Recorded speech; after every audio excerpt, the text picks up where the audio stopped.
ಇಲ್ಲೊಂದು ವಿಡಿಯೋ ಮಾಡೋದು ಚಂದ ಅಂತದ್ದು, ಅದನ್ನ ಮೋದಿ ಸಾಹೇಬರಿಗೆ ಇಲ್ಲಿಂದ ಮೂಡಲಿಗೆಯಿಂದ ಕಳಿಸೋದು. ನಿಮಗೆ ಬಂದು ಹೇಳ್ತೇನೆ, ಕೈ ಎತ್ತಿ ಹೇಳಿಲ್ಲ ಅಂದ್ರೆ ಏನ್ ಆಕತ್ತೆ ಅದು. ಒಂದು ಊರಾಗ ಒಬ್ಬ ತೀರ್ ಹೋಗಿತ್ತು,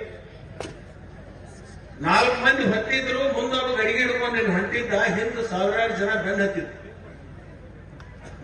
ಆ ಮುಂದಿದ್ದಾವ ಏನಂತಿದ್ದಂದ್ರೆ ಇವತ್ತು ಹನುಮ ಜಯಂತಿ. ಆ ಮುಂದಿದ್ದಾವ ಏನಂತಿದ್ದಂದ್ರೆ ರಾಮನಾಮ ಹೈ ಅಂದ ಕೂಡಲೇ ಹಿಂದಿದ್ದವರೆಲ್ಲರೂ ಸತ್ಯ ಅಂತಿದ್ರು. ಮುಂದಿನವ್ರು ರಾಮನಾಮ ಎಂದ ಕೂಡಲೇ ಹಿಂದಿನವರೆಲ್ಲರೂ ಸತ್ಯ ಅನ್ನೋರು. ಅವಾಗ ಅವ್ರ ಅಪ್ಪನ ಕೂಡ ಒಂದು ಹುಡುಗ ಅವನ ಮಣ್ಣು ಕೊಡಕ್ಕೆ ಅದು ಬಂದಿತ್ತು.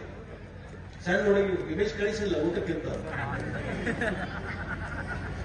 ಆ ಹುಡುಗ ಅವ್ರ ತಂದೆಗೆ ಒಂದು ಪ್ರಶ್ನೆ ಮಾಡಿ, ಅಪ್ಪ ಮುಂದಿನವ್ರು ರಾಮನಾಮ ಹೇ ಅಂದ ಕೂಡಲೇ ಹಿಂದಿನವರೆಲ್ಲರೂ ಸತ್ಯ ಅಂತಾರು, ಮೇಲೆ ಮಲ್ಕೊಂಡಾಗ ಯಾಕೆ ಕಡವಲ್ಲ ಅಂತ.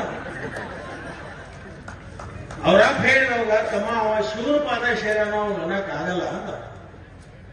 ಈಗ ನಾ ಬಲೋ ಭಾರತ್ ಮಾತಾಕ್ಕೆ ಅಂತೀವಿ, ಗೊತ್ತಾಯ್ತು? ಭಾರತ್ ಮಾತಾಕಿ ವಿಡಿಯೋ ತೆಗಿರಪ್ಪ, ಯಾರು ಸ್ವಲ್ಪ ನೋಡೋ. ಭಾರತ್ ಮಾತಾಕಿ ಗೊತ್ತಾಗಲಿಲ್ಲ. ನಿಜವಾದ ದೇಶಭಕ್ತರು ಕಾಂಗ್ರೆಸ್ನ ಕಾರ್ಯಕರ್ತರು ಅನ್ನೋದು ಮೋದಿ ಸಾಹೇಬ್ರಿಗೆ ಗೊತ್ತಾಗಬೇಕು. ಇದು ನಾವು ಯಾಕೆ ಹೇಳಕತ್ತೇವೆ, ಉಲ್ಲೇಖ ಮಾಡಕತ್ತೇವೆ ಅಂದ್ರೆ ಪೊಲಿಟಿಕಲ್ ಆಗ. ನಾರ್ತ್ ಫಸ್ಟ್ ಉತ್ತರ ಕರ್ನಾಟಕದ ಆವಾಜ್.